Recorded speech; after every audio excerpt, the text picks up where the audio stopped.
سوا رب کی عطا سے ہر شے پہ کسی اور کا قبضہ ہو تو بولو بولو اللہ کے محبوب آقا کے سوا کوئی بھی سلطان زمانہ آقا کے سوا کوئی بھی سلطان زمانہ ایک ٹوٹی چٹائی پہ جو بیٹھا ہو تو بولو بولو اللہ کے محبوب کے جیسا ہو تو بولو بولو اللہ کے محبوب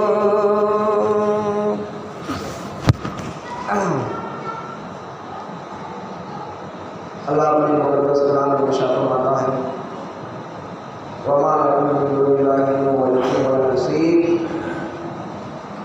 اللہ کے سوا تمہارا کوئی حامی و ناصر نہیں۔ آگے جاؤ پیچھے ہٹو آگے جاؤ۔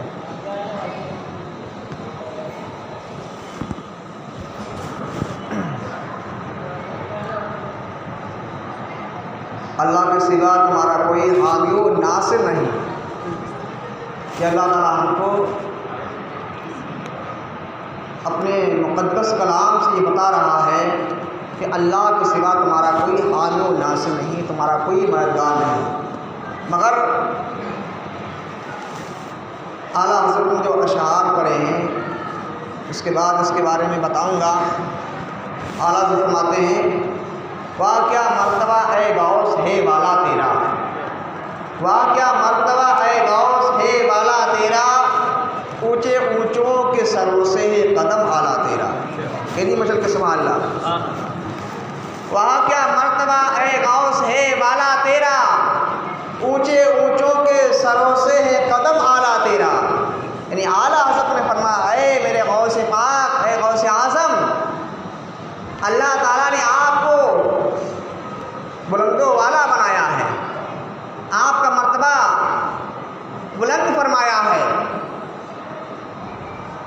اونچے اونچوں کے سروں سے قدم اعلیٰ تیرا۔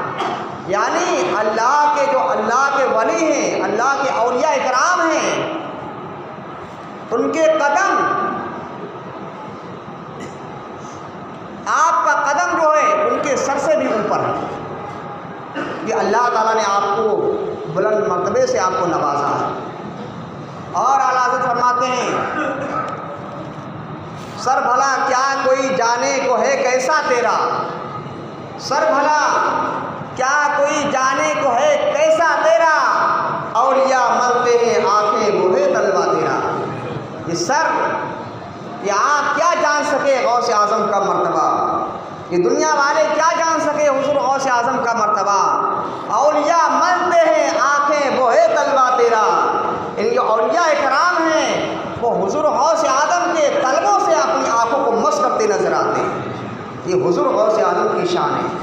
اور اعلیٰ حضرت فرماتے ہیں کیا دبے جس پہ حمایت کا ہو پنجہ تیرا، کیا دبے جس پہ حمایت کا ہو پنجہ تیرا، شیر کو خطرے میں لاتا نہیں کتا تیرا۔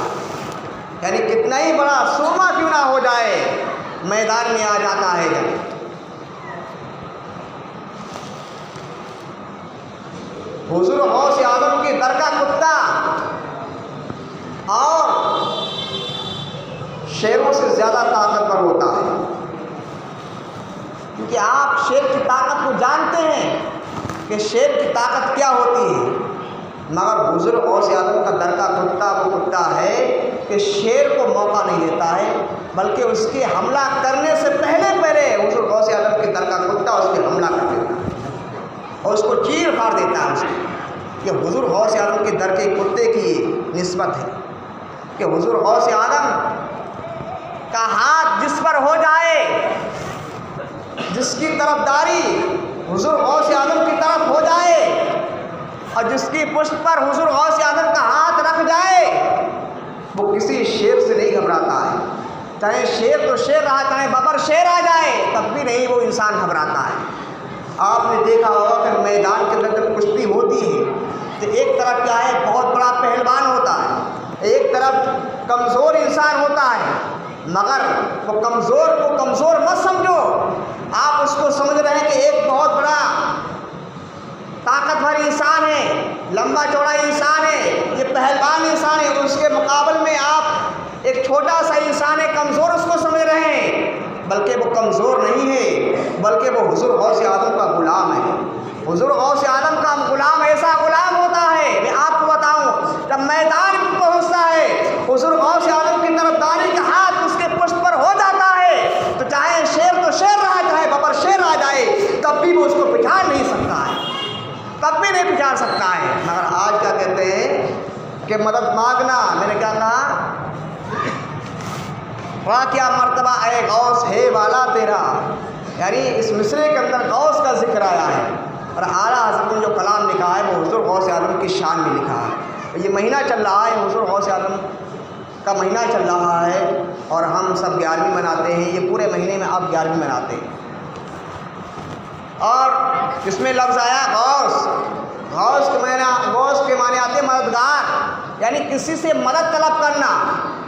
آج میں آپ کو بتاؤں گا کہ لوگ کہتے ہیں کہ کسی سے مدد طلب کرنا یہ شرک ہے، یہ بدعت ہے، اور یہی میں کیا ہے، غیروں سے مدد طلب کرنا، نبی سے مدد طلب کرنا، فرشتوں سے مدد طلب کرنا، اللہ والوں سے مدد طلب کرنا، یہ شرک نہیں ہے، نہ بدعت ہے، بلکہ اللہ نے یہ حکم دیا، اللہ نے حکم دیا ہے، قرآن کے اندر ہے وما لکم، میں نے قرآن کی آیت کو ذکر کیا، وما لکم من دون اللہ من ولی ولا نصیر، اللہ کے سوا تمہارا کوئی حامی و ناصر نہیں، وہی تمہارا مددگار ہے۔ ملا جی تو بس ایک ہی آیت کو پکڑ لیتے ہیں، اس کے علاوہ تو کوئی آیت ہی نہیں پڑھتے، بس یہی بھولے بھالے انسانوں میں بس کیا یہی آیت کو پیش کرتے ہیں، وما لکم من دون اللہ من ولی ولا نصیر، اللہ کے سوا تمہارا کوئی حامی و ناصر نہیں، وہی تمہارا مددگار ہے۔ میرا بھی عقیدہ ہے کہ اللہ کے سوا کوئی مددگار نہیں ہے، وہی حامی و ناصر ہے، مگر اللہ تعالیٰ اس کے علاوہ اور کیا فرماتا ہے، انما ولیکم اللہ ورسول، قرآن کے اندر ہے انما ولیکم اللہ ورسول، اللہ اور اس کے رسول تمہارے مددگار ہیں۔ اللہ سے بات چلی، رسول تک پہنچی، اور اللہ فرماتا ہے فإن اللہ هو مولا وجبریل وصالح المؤمنین والملائکۃ بعد ذلک ظہیر، قرآن کے اندر ہے، اللہ فرماتا ہے، کیا فرماتا ہے کہ اللہ مددگار ہے اور جبریل مددگار ہیں، وصالح المؤمنین، اور نیک بندے بھی کیا ہے، اللہ کے مددگار ہیں، والملائکۃ بعد ذلک ظہیر، اور کیا ہے، ملائکہ بھی کیا ہے، انسانوں کی مددگار ہیں۔ تو بتاؤ، اب فتویٰ لگاؤ انسانوں پر، جو لوگ ملا جی کہتے ہیں صرف اللہ سے مدد مانگنا، اللہ کے علاوہ آپ نے مدد مانگ لی تو کیا شرک ہو گیا، بدعت ہو گیا۔ شرک جب ہوتا ہے جب خدا کی الوہیت میں کسی کو شریک کیا جاتا ہے تو شرک ہوتا ہے، ایسے نہیں شرک ہو جاتا ہے کہ خالی کیا ہے کسی سے مدد مانگ لی۔ ارے ہم دن بھر میں نہ جانے کتنے لوگوں سے مدد مانگتے ہوں گے، نہ جانے کتنے لوگوں سے کام کے لیے کہتے ہوں گے، یہ بھی تو مدد مانگنا ہے، یہ بھی تو مدد مانگنا ہے۔ کھانا مانگ رہے ہیں تو اپنی بیوی سے مانگ رہے ہیں، کوئی بھی چیز مانگ رہے ہیں تو اپنے بچوں سے مانگ رہے ہیں، پیسہ مانگ رہے ہیں تو اپنے پڑوسیوں سے مانگ رہے ہیں، کسی چیز کی ضرورت پڑی اپنے رشتہ داروں سے مانگ رہے ہیں، یہ بھی تو ایک مدد ہے۔ اگر دیکھا جائے، اگر مدد کے بارے میں لے لیا جائے، اگر نسبت مدد کی طرف کر دی جائے تو یہ بھی تو شرک ہے۔ جس طریقے سے اللہ والوں سے مدد مانگنا، غیروں سے مدد مانگنا، یہ بھی شرک ہے۔ اللہ نے فرمایا وما لکم من دون اللہ من ولی ولا نصیر، اللہ کے سوا تمہارا کوئی حامی ناصر نہیں ہے، اللہ تمہارا ہی مددگار ہے، اس کے سوا تمہارا کوئی مددگار نہیں ہے۔ اور اللہ نے تو یہ فرما دیا ہے کہ اللہ کے سوا تمہارا کوئی مددگار نہیں ہے۔ ہمارا بھی عقیدہ ہے، سب سنیوں کا عقیدہ ہے کہ صرف اللہ ہی مددگار ہے، اور یہ دیکھنا ہے کہ اللہ نے طاقت کس کس کو دی ہے، یہ دیکھنا ہے کہ اللہ نے طاقت کس کو دی ہے۔ یا غوث المدد ہم کہتے ہیں تو یہ شرک نہیں ہے۔ ہم غوث اعظم سے اگر مدد مانگتے ہیں، یا خدا کی نماز کو وسیلہ بناتے ہیں، یا خدا کی نماز سے ہم مدد مانگتے ہیں، یا اعلیٰ حضرت سے مدد مانگتے ہیں، یا صابر قدیریہ سے کیا ہم مدد مانگتے ہیں تو یہ شرک نہیں ہے۔ ہم کسی سے مدد مانگتے ہیں، غوث اعظم سے مدد مانگتے ہیں تو غوث اعظم کو خدا نہیں سمجھتے ہیں۔ خدا نبی خدا کی نماز سے ہم مدد مانگتے ہیں تو خدا کی نماز کو ہم خدا نہیں سمجھتے ہیں۔ صابر قدیریہ سے ہم مدد مانگتے ہیں تو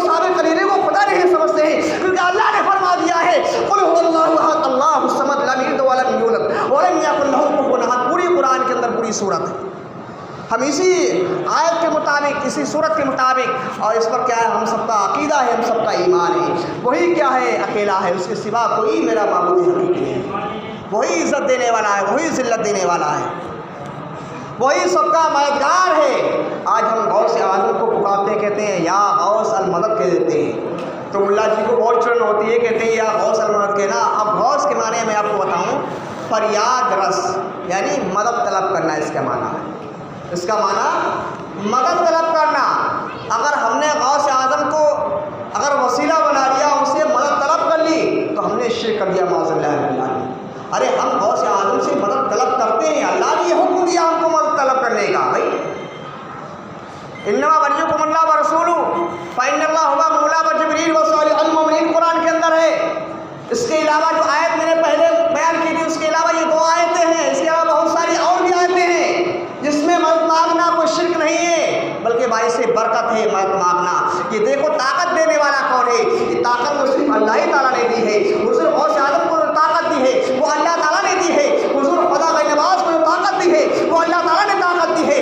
اعلیٰ حضرت نے طاقت دی ہے وہ اللہ تعالیٰ نے طاقت دی ہے. صابر کلیمی کو جو طاقت دی ہے وہ اللہ تعالیٰ نے طاقت دی ہے. اگر وہ اللہ تعالیٰ کی طاقت کی عطا کر دی ہر چیز سے اگر وہ باعث کرتے ہیں تو اس کو شرک نہیں، بلکہ یہ باعث برکت ہے انسانوں کی.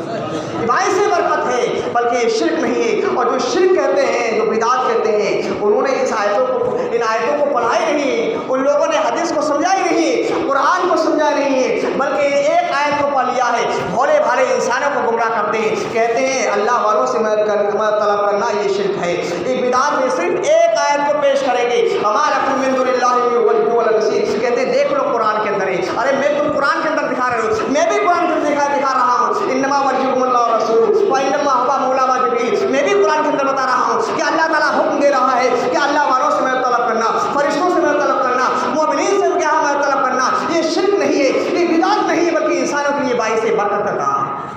طلب کرنا چاہیے، مدد طلب کرنا چاہیے. اور ہم سنیوں کا عقیدہ ہے کہ اگر ہم بزرگوں سے مدد طلب کرتے ہیں وہ ہماری مدد بھی کرتے ہیں، ہماری وہ مدد بھی کرتے ہیں. اور یہ عقیدہ ان لوگوں کا ہے، ان مولویوں کا جو ایمان کے لٹورے ہیں، جو اللہ کو اللہ تو کہتے ہیں، مگر اللہ کے حبیب کو، اللہ کے پیغمبر کو جس طریقے سے ماننا چاہیے اس طریقے سے وہ نہیں مانتے. جس طریقے سے بزرگان دین کو ماننا چاہیے اس طریقے سے نہیں مانتے.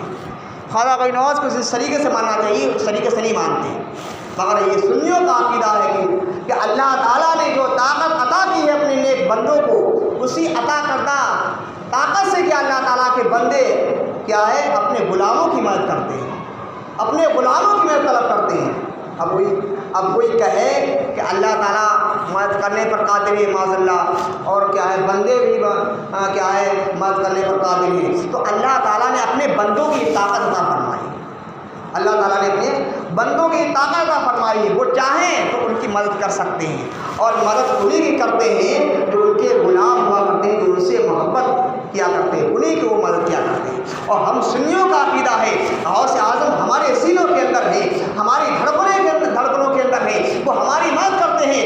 مشکل کے وقت اگر ہم کو پکاریں گے تو انشاءاللہ اللہ کی مدد سے وہ ہماری مدد ضرور کریں گے، انشاءاللہ ضرور ہماری مدد کریں گے. کیونکہ قرآن کے اندر ہے، قرآن کے اندر ہے کہ مدد مانگنا یہ شرک نہیں ہے. اور ہم کسی سے اپنے بڑے سے مدد مانگتے ہیں کیونکہ ہماری وہ زبانیں نہیں ہے جو اللہ کی بارگاہ میں مقبول ہو سکے، وہ زبانیں ہمارے پاس نہیں ہے جو اللہ کی بارگاہ میں ہماری دعائیں قبول ہو سکے. کیونکہ جو اللہ کا بندہ، جب نیک بندہ اللہ کی بارگاہ میں کیا اپنی فریاد رسی کو پیش کرتا ہے، اپنا ریزہ پیش کرتا ہے، تو اللہ تعالیٰ اپنے نیک بندے کی دعاؤں کو قبول فرماتا ہے.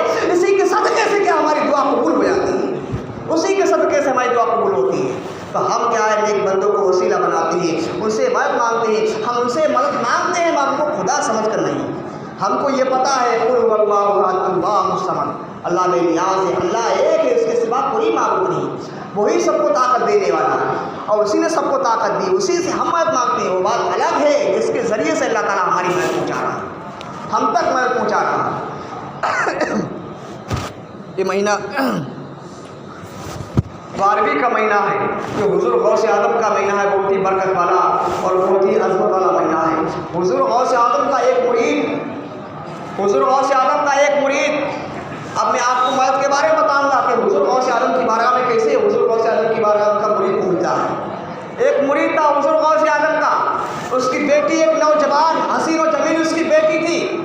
اور اس کی بیٹی ایسی تھی کہ اپنے گھر سے کبھی اپنے گھر سے باہر نہیں نکلا کرتی تھی، اور اس کے چھت کی چار دیواری اتنی اونچی تھی کہ نہ تو ادھر کا آدمی ادھر کو دیکھ سکتا تھا، نہ ادھر کا آدمی باہر کو دیکھ سکتا تھا، اتنی اونچی چار دیواری اس کی چھت کی تھی۔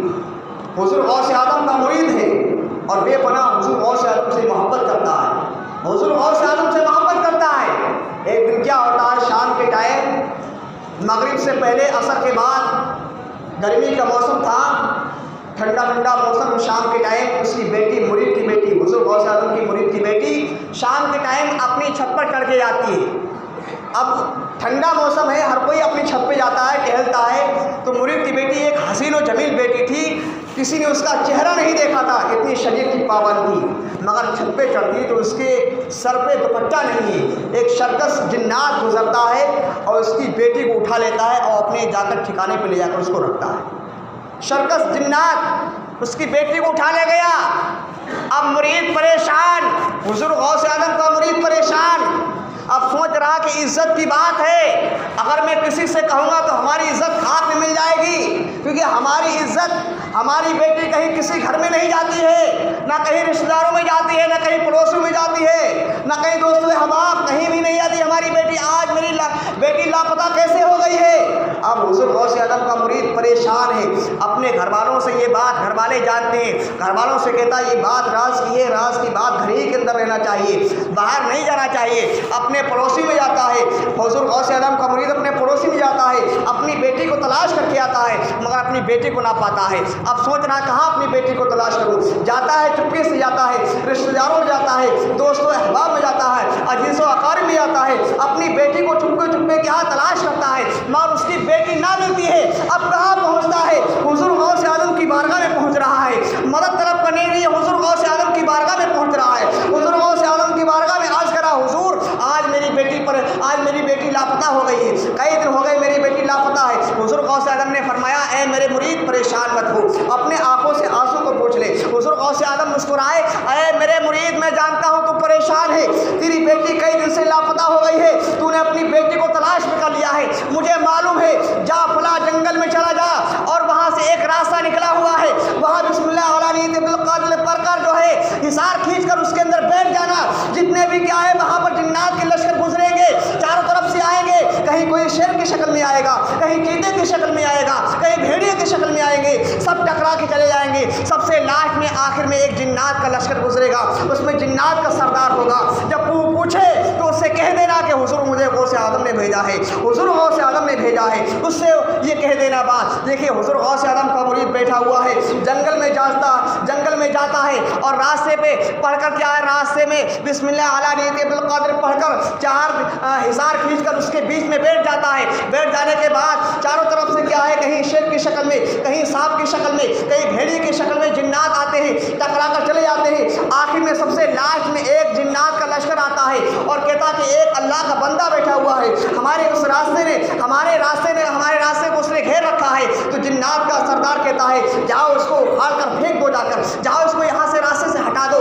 آتا ہے، جنات کے چیلے چپاڑے آتے ہیں، جنات کے چاہنے والے آتے ہیں، سردار کے چاہنے والے آتے ہیں، کہتے ہیں چلے جاؤ ہمارے سردار نے کہا ہے، کہا اپنے سردار کو بلا کے لاؤ۔ جنات کا سردار آتا ہے، کہتا ہے تم نے میرے راستے کو کیوں گھیر رکھا ہے؟ کہا تم کو پتہ نہیں ہے تم کو کس نے بھیجا ہے؟ کہا مجھے حضور غوث اعظم نے بھیجا ہے۔ کہا کس نے بھیجا ہے؟ کہا مجھے اس لیے بھیجا ہے کہ میری بیٹی آج کئی دن سے لاپتہ ہو گئی ہے، میں نے اپنی بیٹی کو تلاش کر لیا ہے مگر میری بیٹی نہ ملی ہے، اور تمہارے اوپر چھوڑ دیا ہے میری بیٹی کو تلاش کرنے کے لیے۔ جب اتنا سنا تو جنات کے سردار نے اپنے جناتوں سے کہا، اپنے چیلے چپڑوں سے کہا، جو دریاؤں میں تیرنے والے ہو، جو ہواؤں کی طغیانیوں میں تیرنے والے ہو، جو ہواؤں میں اڑنے والے ہو، سارے جنات پوری دنیا کے اندر پھیل جائے، جہاں اس کی بیٹی ہو اس کی بیٹی کو لا کر یہاں اس کو لا کر دے۔ جنات جاتے ہیں، کہاں گئے؟ ایک جنات پورے جو دریاؤں میں تیرنے والے تھے، جو ہواؤں میں فضاؤں میں اڑنے والے تھے، سارے جنات کیا ہے پوری دنیا کے اندر پھیل گئے۔ دیکھتے کیا ہے کہ ایک جنات پہنچتا ہے تحت الثری کے نیچے پہنچتا ہے، تو شرکت جنات اس لڑکی کے پاس، مرید کی بیٹی کے پاس کیا ہے ہے اور اس کو پکڑ کر اس کی بیٹی اور اس کی جنات کو سردار کے سامنے پیش کیا جاتا ہے، تو اس شرکت جنات سے پوچھا جاتا ہے، یہ بتا کہ اس کی بیٹی کو اٹھا کر کیوں لے گیا تھا؟ وہ شرکت جنات کہتا ہے، مجھے اس کا چہرہ حسین و جمیل لگا، مجھ سے برداشت نہ ہو سکا کہ اس کی بیٹی کو اٹھا کر لے آیا۔ جنات نے فوراً حکم دے دیا کہ یہ شرکس جنات ہے، اس کی سزا ہے موت، اس کو پھانسی دی جائے۔ جنات کے سردار نے اس کو فوراً پھانسی دے دی۔ دیکھیے مدد مانگنا کوئی گناہ نہیں ہے۔ حضور غوث اعظم کا مرید حضور غوث اعظم کی بارگاہ میں حاضر ہوا مدد طلب کرنے کے لیے، مگر حضور غوث اعظم نے بتا دیا کہ فلاں جنگل میں چلے جانا اور وہاں پر بسم اللہ علی نیت القادر پڑھ کر کیا ہے نثار کھینچ کر بیٹھ جانا اور اپنی فریاد بتا دینا جنات کو، تمہاری بیٹی تم کو مل جائے گی۔ وہ پارسا بیٹی تھی، مل جاتی ہے، مرید اپنے گھر پہ آتا ہے۔ دیکھیں حضور غوث اعظم کی کرامتیں بے شمار کرامتیں ہیں۔ آپ کے شیر